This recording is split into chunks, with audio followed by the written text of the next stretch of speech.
Pai, obrigado, Senhor, pela vida, pelo livramento, por ter nos cuidado com vida e saúde. Obrigado, nosso Deus, pelo ar que respiramos, pelo fôlego de vida, pelo pão de cada dia que nunca deixou faltar em nossas mesas, porque Tu és fiel. Mesmo que ainda não merecemos, a Tua fidelidade nos alcança. A Tua força é que nos faz estar de pé a cada novo dia. E é por isso que nós te louvamos. Grande és Tu, Senhor, dos céus e da terra.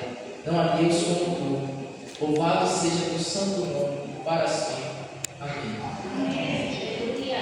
Eu salvo a igreja com a paz de Deus, o amor de Jesus Cristo e a comunhão do Espírito Santo.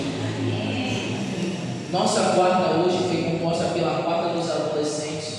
E o meu sermão tem como título: Você, herói na sua geração. Existem super-heróis? Sim ou não? Não precisa responder. Ao longo dessa série, você ouviu sobre muitos homens de carne e osso que confiaram em Deus e fizeram e viveram coisas extraordinárias. Como fala Hebreu, a natureza da fé. Ora, a fé é a certeza das coisas que se esperam, a convicção de fatos e das coisas que não se veem. Como Abel ofereceu um sacrifício a Deus mais excelente do que Caim, pela fé Enoque foi levado a fim de não aprovar a morte. Pela fé Noé, respeitando as ordens de Deus, construiu a arca. Em janeiro de 2020, a cidade de Belo Horizonte foi atingida por fortes chuvas que causaram enchentes e enxurradas em várias partes da cidade. As ruas se transformaram em rios turbulentos, pegando muitos moradores de surpresa e colocando suas vidas em perigo. Rafael Souza, um eletricista de 32 anos, estava voltando da sua casa após um longo dia de trabalho. Enquanto dirigia por uma rua estreita no bairro de Santa Teresa, ele percebeu uma mãe e sua filha pequena, de aproximadamente 5 anos, presa em um carro que estava sendo arrastada pela correnteza da enxurrada. A água subia rapidamente e a situação tornava cada vez mais perigosa.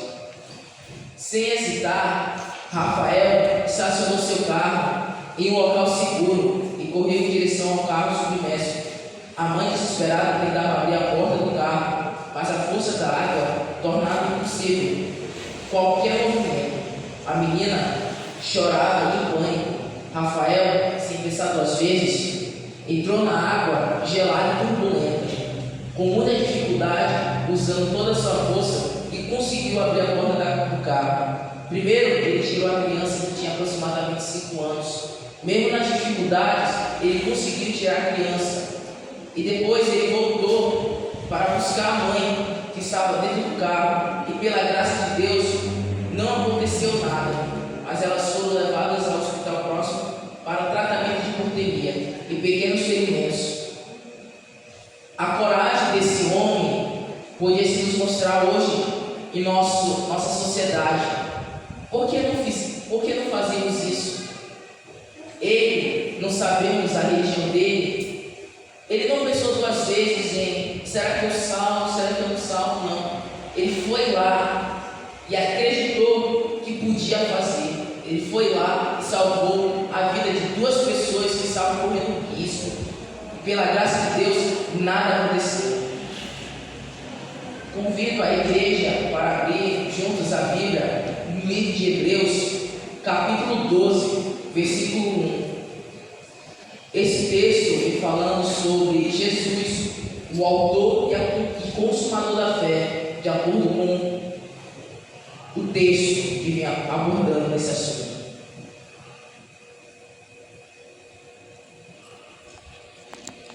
Amém, igreja? Amém. Ele diz assim: portanto, também nós, visto que temos a rodear-nos tão grande nuvem de testemunho, livremos de todo o peso do pecado que tão firmemente se apegará a nós, e corramos com perseverança a carreira que nos está proposta. Verso 2: olhando firmemente para o autor e consumador da fé, Jesus Cristo, o qual em troca de alegria que estava proposta, suportou a cruz sem se importar com a vergonha, e agora está sentado à direita do trono de Deus. Esse verso vem abordando sobre a exortação dos cristãos a correr a corrida da fé com perseverança, livrando-se de todo fardo, de todo pecado, para manter nossos olhos fixos em Jesus, que é nosso autor e consumador da fé. Ou seja, de acordo com esse versículo, devemos correr, mas não correr uma corrida maratona, correr para alcançar a fé com perseverança e focar fixamente nossos olhos no autor e consumador da fé, que é Jesus Cristo. Pois as palavras convencem, mas o exemplo arrasta. Você já deve ter ouvido essa frase: na vida estamos cercados de exemplos. Na conclusão da galeria da fé de Hebreus 11, o apóstolo Paulo começa dizendo: portanto, como se quisesse dizer que já eles venceram e agora é com vocês. Veja o exemplo deles, o caminho que já foi percorrido e dá certo.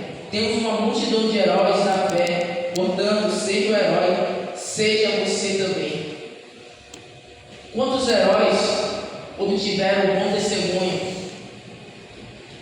Enoque, pela fé, foi levado ao céu sem passar pelo sabor da morte. Pela fé, Abraão se tornou pai de todas as nações. Pela fé,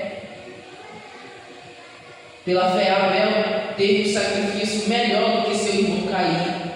Pela fé, entre outras pessoas que tiveram bom testemunho, como foi Josué, que levou o povo a atravessar as muralhas de Jericó, Moisés, que nasceu e foi levado pelas águas do rio Nilo até a filha de Faraó, aonde seu nome foi dado para Abraão, que quer dizer, porque das águas eu tirei. Quantos homens tiveram bom testemunho? A expressão número de testemunho é uma metáfora que significa que nós também estamos numa corrida das experiências por meio dos quais o caráter é desenvolvido. Essa corrida no estádio com espectadores sentados, nós olhando com uma massa de rostos que rodeia como uma nuvem. Aqui as testemunhas são os heróis da fé de Hebreus 11, que apesar das dificuldades e obstáculos para completar a carreira, eles confiaram e venceram. Portanto, é como se quisesse dizer: confie e vença, você também. Deus deixa você tirar a âncora. Você já viu a âncora de um barco?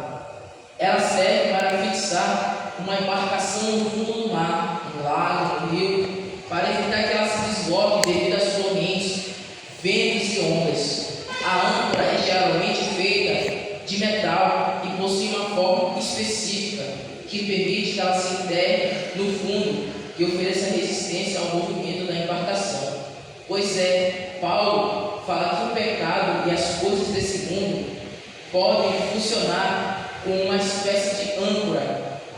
Ele se refere ao peso de qualquer coisa supérflua, incluindo roupas que, no caso de um corredor, poderiam dificultar seu desempenho ou prejudicá-lo. Ou seja, uma roupa pesada é como se fosse a âncora. Ela pesa a nossa vida, nosso cotidiano, mas se nós mantemos a fé em Cristo Jesus, essa roupa pesada que é a âncora vai saindo até ela acabar e ficamos leves em Cristo Jesus.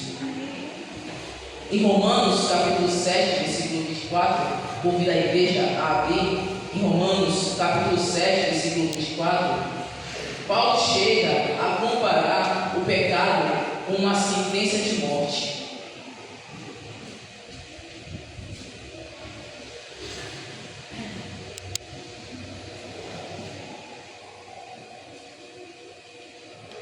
Amém, igreja? Amém. Que nos diz assim: miserável homem que sou, quem me livrará do corpo dessa morte? A exclamação de miserável homem que sou, quem me livrará da morte? O texto acima fala sobre o sofrimento do apóstolo, sobre o qual a lutar internamente entre o pecado e a obediência a Deus. Ou seja, nos dias de hoje, temos vários acontecimentos, temos pecados que acontecem, não só aqui no território brasileiro, como também em países como o Reino Unido, os Estados Unidos, a China, entre outros países que cometem pecado. Mas o país que merece levar o prêmio é a Coreia do Norte, porque lá eles não deixam nenhum cristão ler a Bíblia. Mas aproveitamos esse tempo porque não somos a Coreia do Norte, somos do Brasil e podemos aproveitar esse período de tempo, porque o tempo está próximo, o tempo está chegando. Se prepara cada um de nós, porque o dia que Jesus está voltando está chegando cada vez mais perto. Na antiguidade, em algumas culturas, existia uma prática punitiva severa para assassinos, onde os criminosos eram condenados a carregar o corpo da vítima assassinada, amarrada em seu próprio corpo. Esse tipo de punição é mencionada por alguns historiadores e poetas antigos e servia como forma de extrema de retribuição e de humilhação. Essa prática não é mencionada em nenhum livro da Bíblia, em nenhum livro dos Espíritos de Profecia, mas é mencionada por um poeta como Virgílio em sua obra de Eneida ou Enéas, no livro 8 da linha 485 a 488. Depois vocês podem pesquisar sobre a história de Enéas. Virgílio descreveu uma punição onde o criminoso é amarrado ao cadáver da vítima, de modo que a putrefação do corpo morto passasse para o vivo, a punição grotesca e dolorosa. Isso é exatamente o que é o pecado, uma maldição agarrada no seu usuário. Ou seja, esse tipo de punição, a vítima morta é como se fosse o pecado que carregamos todos os dias. Mas se nós livrarmos o pecado, o fardo que levamos em nossas costas, com certeza podemos caminhar rumo no caminho certo, abrir nossos olhos e encontrar a luz verdadeira. Em Hebreus 12:1, não é a primeira vez que Paulo usava a imagem de corrida para ilustrar nossas vidas. Em Filipenses 3, 13 e 14, convido a igreja a ler esse verso. Em Filipenses capítulo 3, versos 13 e 14, ele já havia dito: irmãos, quanto a mim, não julgo havê-lo alcançado, mas uma coisa faço, esquecendo-me das coisas que ficam para trás e avançando para as que estão diante de mim, progresso para o alto, para a premiação da soberania e a vocação de Deus em Cristo Jesus. Ou seja, os irmãos podem ler e eu vou explicando aqui. Ou seja, Paulo, ele falava sobre a humildade que devemos ter com o nosso próximo. Ele fala também para esquecermos as coisas do passado e pensar nas coisas futuras, o que devemos fazer futuramente, e que no final a nossa recompensa é dada, que é a premiação da soberana vocação de Deus em Cristo Jesus. Esse alvo valerá infinitamente a pena. Lá em 1 Coríntios, a igreja pode abrir também, em 1 Coríntios capítulo 2, versículo 9, ele já havia mesmo comentado que nem olhos viram, nem ouvidos virão, nem jamais qualquer coisa foi dada penetrou em coração humano o que Deus tem preparado para aqueles que o amam. E o próprio Senhor Jesus advertiu: de que adianta uma pessoa ganhar o mundo inteiro se vier a perder-se ou por causar dano de si mesma, como diz Lucas 9:25. Que possamos perder tudo. Podemos perder a nossa casa, podemos perder nosso dinheiro, nosso carro, nossa viagem planejada, podemos perder tudo, menos uma coisa que não devemos perder pelo resto de nossas vidas: a fé. Pois se perdemos a fé em Deus, perdemos Deus. Se perdemos Deus, perdemos o céu e consequentemente perdemos tudo. Aleluia! Diante disso, o que faremos? Deus nos chama a deixar de lado todas as âncoras que nos prendem, sejam elas pecados, medos, preocupações, e Ele nos convida a confiar nele e seguir em frente com fé e determinação, assim como a história de Rafael, que arriscou sua vida para salvar a vida daquelas duas pessoas que estavam presas dentro daquele carro. Somos chamados a sacrificar nosso conforto e abrir mão de tudo que nos impede de alcançar o propósito de Deus para nossas vidas. Não deixemos nada que nos impeça de alcançar esse prêmio, que possamos renunciar tudo, exceto a nossa fé em Deus.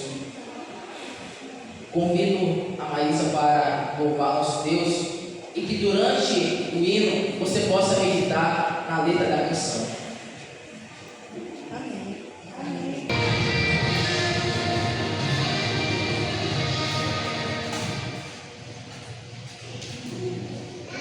Segunda Crônicas, capítulo 7, versos 14 e 16, nos diz: se o meu povo, que se chama pelo meu nome, se humilhar, orar, me buscar e se converter dos seus maus caminhos, eu ouvirei dos céus, perdoarei seus pecados e sararei a sua terra.